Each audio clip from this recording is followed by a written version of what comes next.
ایک فقیر دریا کے کنارے بیٹھا تھا۔ کسی نے پوچھا، بابا کیا کر رہے ہو؟ فقیر نے کہا، انتظار کر رہا ہوں کہ مکمل دریا بہہ جائے، پھر میں یہاں سے اس دوسری طرف جاؤں۔ اس آدمی نے کہا، کیسی بات کرتے ہو بابا، مکمل پانی بہہ جائے، انتظار میں تو تم کبھی دریا پار نہیں کر پاؤ گے۔ فقیر نے کہا، یہی تو میں تم لوگوں کو سمجھانا چاہتا ہوں کہ تم لوگ جو ہمیشہ یہ کہتے رہتے ہو کہ ایک بار گھر کی ذمہ داریاں پوری ہو جائیں تو پھر نماز پڑھوں گا، داڑھی رکھوں گا، حج کروں گا، خدمت کروں گا، جیسے دریا کا پانی ختم نہیں ہوتا نا، ہمیں اسی پانی سے ہی پار جانے کا راستہ بنانا پڑتا ہے۔ اسی طرح زندگی ختم ہو جائے گی، پر زندگی کے کام اور ذمہ داری کبھی ختم نہیں ہوگی۔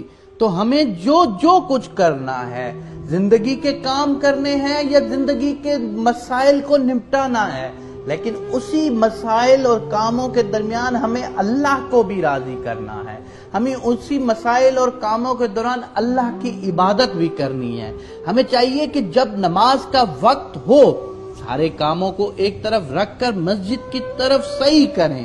ہم ذرا سی بات پر نماز ترک کر دیتے ہیں، دنیا کے چھوٹے سے چھوٹے کام کے لیے ہم نماز کو ضائع کر دیتے ہیں۔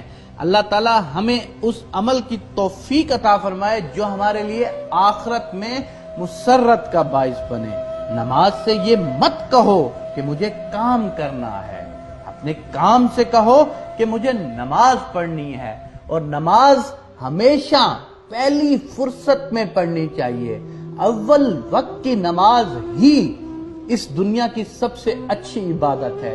اور اگر یہ میرا میسج کچھ نوجوان سن رہے ہیں تو میرا میسج میں تھوڑی سی بات میں ان نوجوانوں تک بھی ضرور کرنا چاہوں گا کہ بڑھاپے کی عبادت سے وہ جوانی کی ایک نماز اتنی بہتر ہے، بڑھاپے کے 5 سالوں کی نمازوں کے برابر ہے، کیونکہ بڑھاپے میں آپ کو سب کچھ وہ نظر آ رہا ہوتا ہے کہ آپ نے اب مرنا ہے۔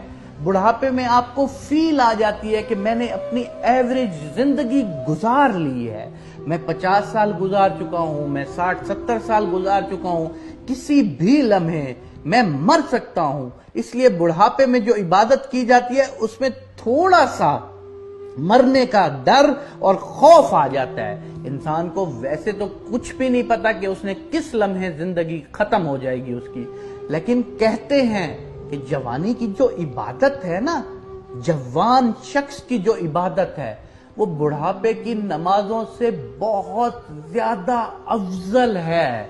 تو میرے سننے والوں، میرے دیکھنے والوں، اگر میرے سننے اور دیکھنے والوں میں کچھ نوجوان شامل ہیں تو میں آپ سے دست بدستہ گزارش کروں گا کہ جوانی کی نمازوں کو ضائع مت کرو، قیامت میں یہ تمہارے لیے باعث شفاعت ہوں گی۔